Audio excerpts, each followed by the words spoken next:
မိမလာလေးတယောက်ကပြီးတဲ့ချင်းတန်ရာတွေတို့တန်လေးကြာအောင်နာထောင်ပါမုန်းငါသမားလေးရဲ့တည်တန်သာ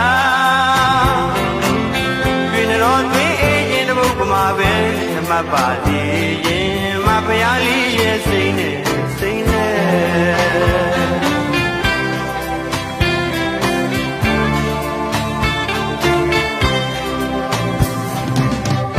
မြစ်တာရေကြီးနှောက်ခါပြေးလေလူ